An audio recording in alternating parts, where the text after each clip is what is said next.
A lot of people believe that things were easy for me. And people don't realize that to be who I am, I had to reject who I was supposed to be. I'm the son of a notable, I'm the son of two big Congolese families. My mother comes from a big family. Her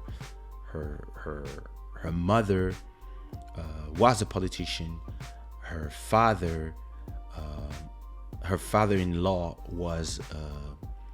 has his signature on the bills in Congo. He was the governor of the central bank, and my father is a very respected politician. And ever since I was born, he's always been a politician and somebody who has his hands in Congo politics for as long as I can remember. So being a singer was actually not the plan. It was do your studies, work in economics, and go back to the country and take care of family businesses. We got buildings, we got land, we got farms, we got orphanages, we got not only lands in around Kinshasa but also in the Equateur, Mbandaka, everywhere. Like we in this system where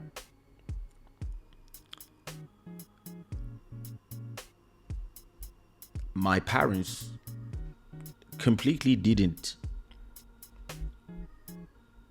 care about me making music. It was like, yeah, you want to sing on your spare time, go ahead, but you're not gonna sing. So when I decided to put a hand grenade and put it on my future as just the son of somebody who would just follow the footsteps and maybe go into politics or go into business and go make money in Congo or whatever, or it was a choice. And it was the first rejection. It was me rejecting who I was and trying to make it on my own with my own money that I didn't have at the time. And that's how I end up living one whole year in Cayenne, in French Guiana, in South America, and meeting a mentor and just leaving everything behind. Living an easy path, I would say, to, just be ready and then we'll put you somewhere. And I was like, hey, you know what? I'll pass. I'm going to be my own person. When I was 19, my friend had my mother has a friend. He's a very, very, very, very famous and rich Senegalese entrepreneur, very well known. And one day he told me, hey, so I was 18 or 17, I don't remember. And he told me, hey, tonight I'm dining with Michael Jackson. Do you want to come? Do you want me to introduce you? And I told him, Uncle D, no thank you. I'll meet him by myself. I'll get there. I don't want no doors open for me. I was so proud when I was young.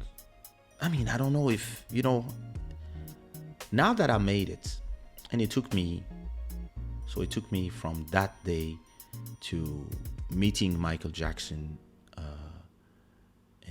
and working for him. It took another 10, 15 years. But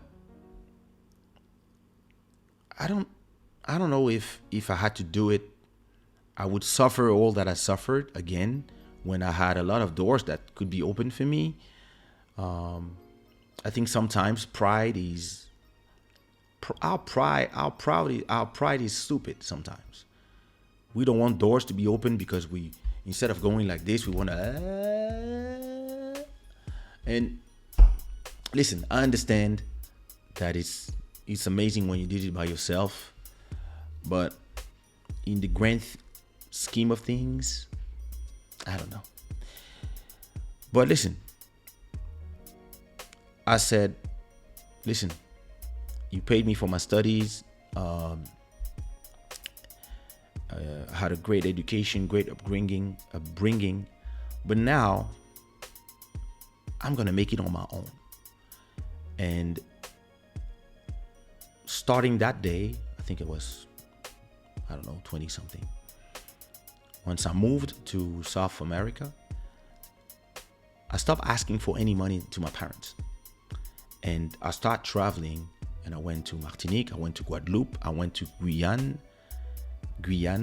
French Guyane, and I started making my own thing. And this is when I start facing rejection. And I start facing rejection every step. Thanks a lot.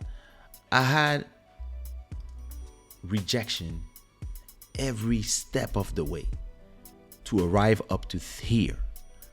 I always had people rejecting me when I was just a young kid trying to work on my music and to have people listen to my work and say if they love it or not. But everybody was rejecting me for stuff that never had nothing to do with my music.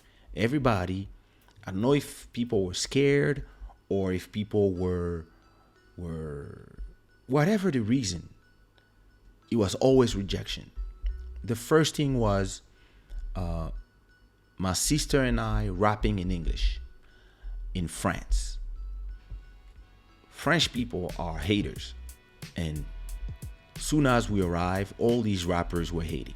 All these people that people call the OGs and stuff, we were there when French rap was becoming a thing.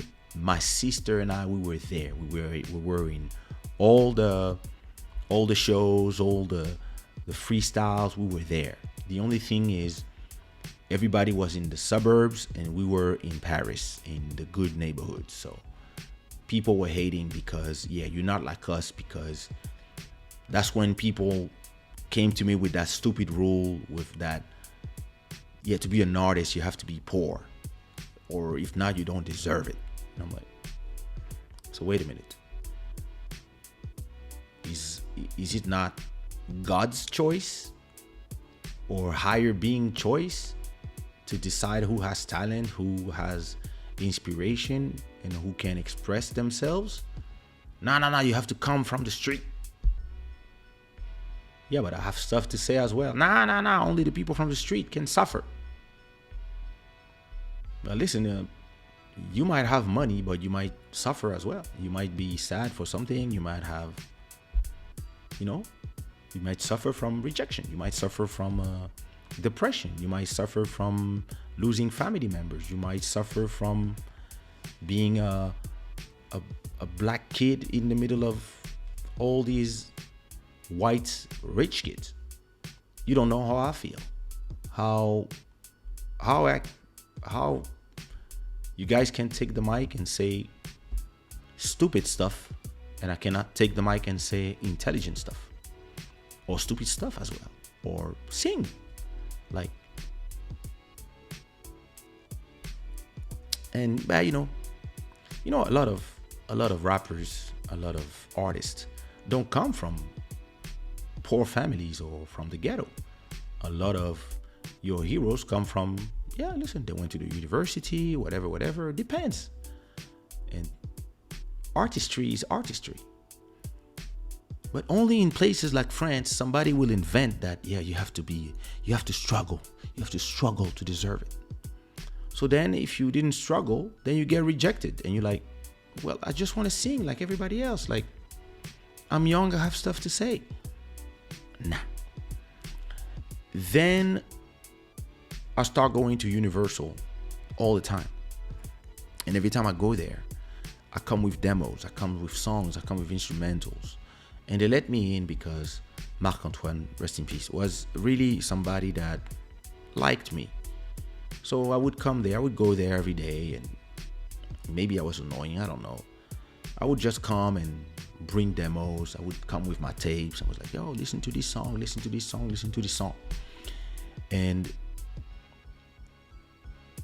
they were like, wow, it's amazing, but yeah, do it in English. The day you do it in English, yeah, maybe we can do something about it. And I was like, yeah, but I mean, you guys are Universal. So that's what, this is 90, 96, 95, I don't remember. And I'm telling them, hey, why don't we, if you are Universal, why don't you send those tapes to the US? Like, maybe it's somebody loves the demo and somebody, I don't know, something. And they were like, no, you're not American. I was like, so? The Americans themselves are not Americans. The only real Americans are the Indians. So, fuck you talking about? Yeah, you are not. So, okay. Rejection again. Then I arrive I start doing a lot of shows. A lot of people are pissed because women love me. It's not my fault. And then I go to South America for a whole year. Record my album. I'm ready. And when the album comes out, everybody's telling me, wow, this is a revolution. This is a revolution. This album will change Zouk forever. And I'm like, changing Zouk? That's not my mission. I just want to do my thing. But everybody's telling me, yo, listen, this is crazy. Like, yo, you are now the leader of the Zouk R&B movement. And I was like, I don't want to be no leader of no movement, but I just want to do my music. And then the album become the best-selling album after Kassav. Nobody sold 100,000 copies and became gold with a Caribbean, Afro-Caribbean album. And it comes out on Sony, etc., etc. And then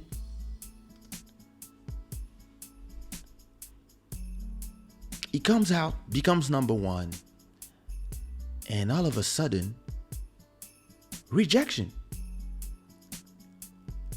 People love the album, but now they have questions. Like, yo, why you sing on English? Why you rapping on Zouk? And why you don't do Zouk in Creole? And I'm like, because I understand Creole, I speak a little bit, but I'm not from here, I'm from Congo. Oh, you from Congo? Who do you think you are? Changing our music. Who? And not everybody, of course, but some people. And they are always the louder voices, right? And you now have all these people who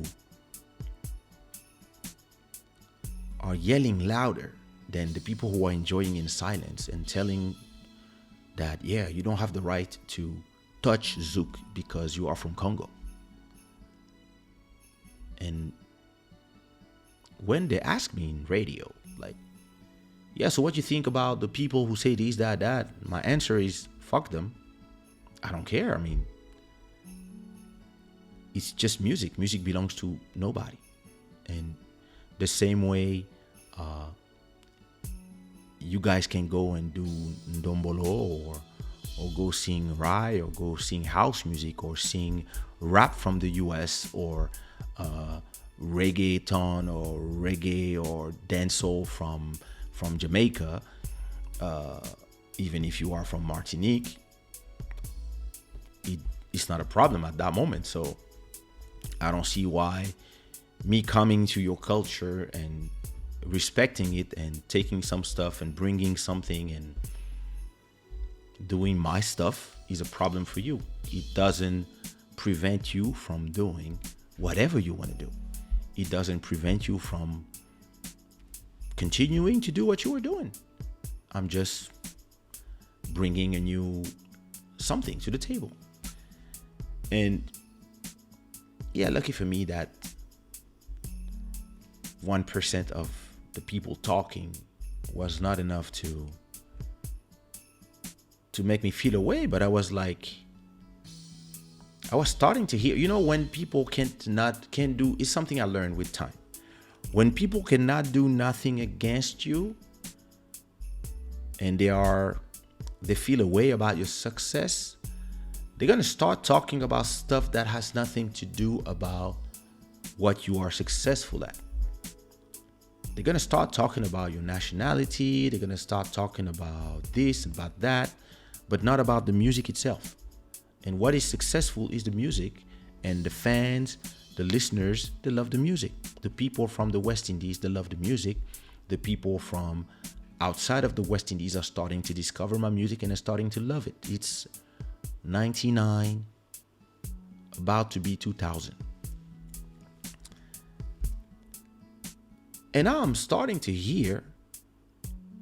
So at that time, I was really trying to be loved by everybody. That was the mistake. I was really obsessed with the idea that anybody who didn't like me or didn't like my music, I had to go sit down with them and explain to them why they were wrong or why they have the right to not like, but you must not, like, why you don't like me. And people were like, yeah, I don't like him because he liked to wear glasses in nightclubs. Who do you think you are? Always with your glasses. And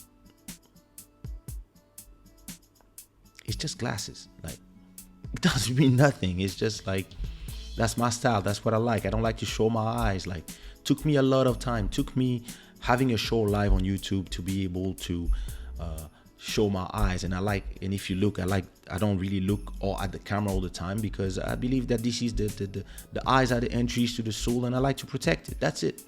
But people will invent stuff like, he's here with his glasses. Who does he think he is? Huh? In a club, it's dark. Why you have your glasses? And then people are pissed. It's not like they're asking questions. No, they're pissed. They're like, yeah, he's here with his glasses.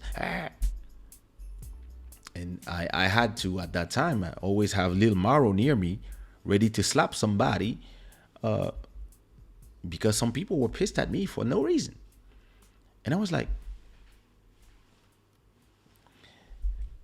and now I'm hearing a new rejection from Congo. People from Congo are pissed because I think I'm from the West Indies. And me, I'm like, wait a minute. There's a song in my album called Kinshasa. There's Lingala in all my songs. I keep saying that I'm from Congo in the songs. You just need to listen to the lyrics.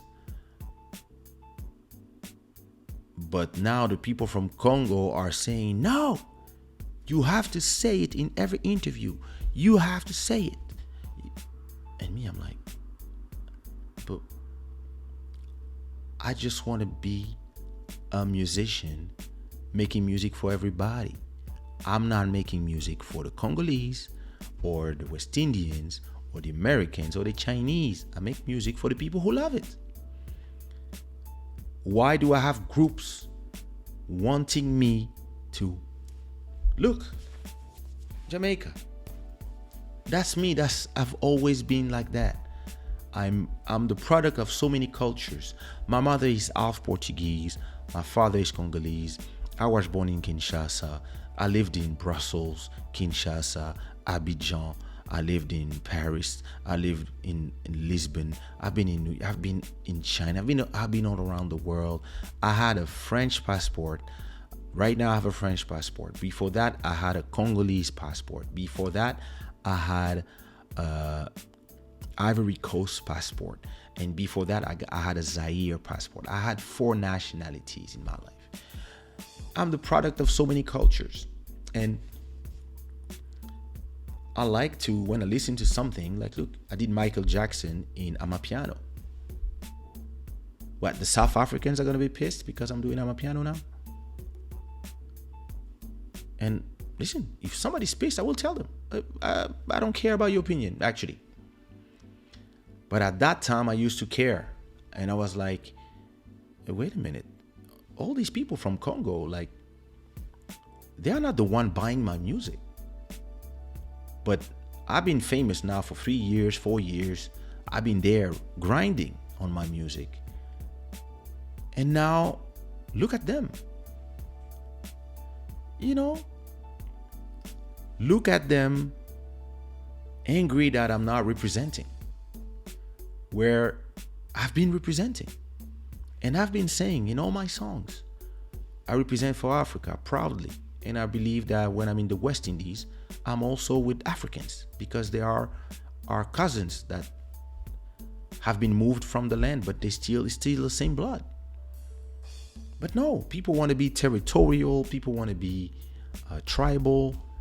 So I feel the rejection again. Oh, shit. Time goes by. First album, second album, third album. On Dikwa arrives. Now it's crazy. Now I become global. With On Dikwa, things become global. Music Quarian explodes in Angola, Portugal. Then we got One Love, something going on. All these career. And at that moment, I still feel rejected because a lot of people are seeing my label and a lot of people are complaining that my first artist that I signed my label, Sumia, is from Morocco. And the second one, Eligio, is from Cape Verde. And me, I'm like, yeah, I'm trying to build something that is global. You see what I mean? I'm trying to build something that is global, and you guys are here trying to diminish me into whatever I'm not interested in and you are. And again, I feel rejected. And I start feeling like I'm always alone wherever I go culturally, because when I'm in the West Indies, I'm around people that are indeed this culture. And when I'm in Congo, I'm around people that are really in the Congolese culture, they speak Lingala, etc. And I don't feel like I don't listen to Dombolo and Rumba, Congolese Rumba. I know a few songs, but I mean, Bodhisattva knows way more than me, and this is not my culture. Not in terms of, it's not my culture as a Congolese person, but as somebody who grew up in between France and Belgium, and was more happy to watch manga and speak Japanese and listen to and Depeche Mode. That's not the music I grew up on, and that's not the music that I grew up enjoying. I was more into hip hop, R&B, and Brazilian music and house music. That's me. That's me, my individuality. But then everybody wants to strip you out of your individuality because people want you to represent them. Soon as you become famous, you got people who never did nothing for you or never spent a cent on your music, but they want you to be their representative, and they are vocal, they are angry. And you're like, niggas, get the fuck out of here. And then time goes by. I start becoming super famous in Portugal. And Portugal feels like Cayenne. Feels like French Guiana. I feel so accepted here, and I felt it from 2003, the first time I came here. I knew I would live here in 2003. I remember telling the mother of my kid at that time, I love this place. And I remember saying when I came back, wow, this place rocks. Because it was the same amount of Africa, the same amount of Europe, the same amount of melting pot of cultures that where you could feel yourself by being multiple. But then as the time went by, I kept feeling like an outsider everywhere I went. When the Capverdians were the king of Kizomba, and I was going on shows, I was the only Congolese guy. I was the only guy speaking French. Everybody was speaking Criollo. So I had to learn. When the Angolans started taking over Kizomba here in Portugal, and they were doing big shows only with Angolans, everybody was showing me respect, but nobody was inviting me on stage, even if a lot of people were performing songs that I produced. But nobody was telling me, hey, you have to sing a song with us. It was more, I was seeing them like, yeah, it's Cape Verde, or yeah, it's Angola. Oh, then it's Guinea-Bissau. And I was like, damn, I'm alone here. And it was not rejection at that time, but it's a kind of passive rejection where everybody's respecting you, everybody's your friend, everybody's great with you, everybody, after the show, you invited backstage and with your wife and your family, and you can come here, and everybody's like, oh my God, let's do photos. Everybody's like, yo, the legend is here. But you're like, okay, wait a minute. If there's a show with all the Congolese people and it's time to give props to the Congolese people, they're gonna call Fali, Kofi, Papa Bonheur, and all of them. If there's a show for the Capverdians, they're gonna call Nelson Freitas, Mika Mendes, George, etc., etc. If there's something for the Angolans, they're gonna call Ciquat Pedro, Bignello, Perola, Anselmo Ralph, etc., etc., etc. Guinea, Tabanca Jazz, and etc., etc. But so it's funny how when people are writing the history of the French hip hop, they don't put my sister and I in a history. When people are celebrating the Capverdian artists, they are between themselves. Same thing for the Angolans and etc., etc. And interestingly, I'm in the middle and I have my hands everywhere. You're gonna celebrate George, I did his first banger. I produced the song. You're gonna celebrate Nelson Freitas, I did Deeper Rebound Chick. You're gonna celebrate Sauti Sol in Kenya, I did a track for them. I did Love Again, and I did My Everything. You wanna celebrate Congolese artist, I'm there. You wanna celebrate Coupé Décalé, I made the best-selling Coupé Décalé ever on Dikwa. You wanna celebrate Zouk, I sold more Zouk than the Zouk people. You want to celebrate Kizomba? I've been, but still, I'm alone. And it's very interesting because this feeling of rejection is not their fault, because what I am is too complicated for them. What I am is a supranational, supra artist, and I've influenced everybody. And the only way today to be able to celebrate what I did or to add me as part of the celebration is for me to tell the story. Because when those people tell the story, they tell that version of the story, not where I am. And it's super interesting. It's not something that frustrates me anymore. It used to frustrate me, but it doesn't frustrate me anymore, because I'm kind of past it, and I'm in a place now in my head and my life and my career where I'm enjoying seeing the success of everybody, but I'm completely not trying to be there. I'm already on the next.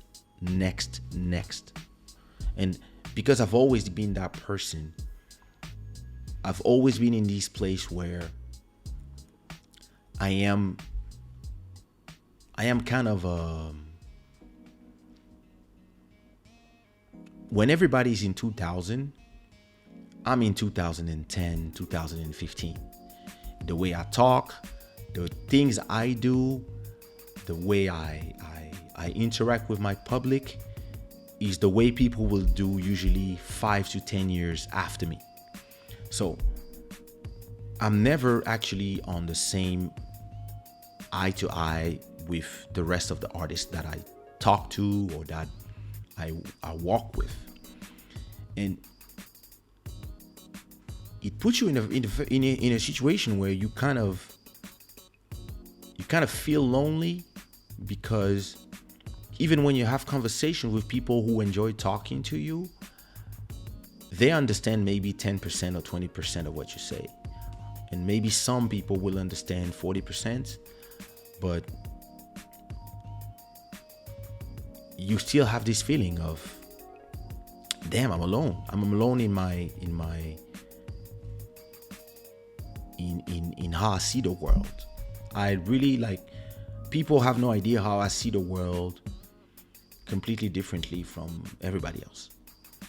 I see the world and the news and I'm in a place where everybody wants to be in tribes. Everybody wants to be in tribes with their music, with their politics, with their opinion about this and that. And me, I'm a person who's like, listen, something can be true on one side and can be true on the other side. This guy might be, you might hate this guy, but there's these 5 things he says, he's right. And we are in a world where when people disagree with you, they use cancel culture as a way to be right. It's like, yeah, if you don't agree with us, it means that you're the enemy. And those are things that I completely disagree with. And it used to really create a sentiment, which was a false sentiment, right? Because, listen, in all these places I went, Congo, Cape Verde, Angola, West Indies, etc., you might have 5 people that you would hear, but you would have actually millions of people who just love you. And once I understood that, and I really decided that what is the most important for me is not what the people who are doing non-constructive criticism are saying, but actually the positive energy from the people that you interact with, the people who come to Club Shada, the people who listen to your music every day, like the 300,000 people on Spotify alone that listen to my music every month. That's a lot of people. When you think about it, you're like, wait a minute.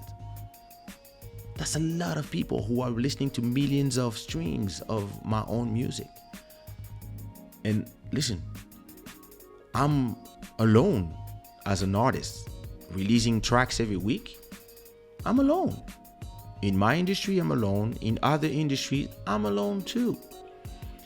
But today, I love it. Back in the days, it was really something that felt like rejection to me.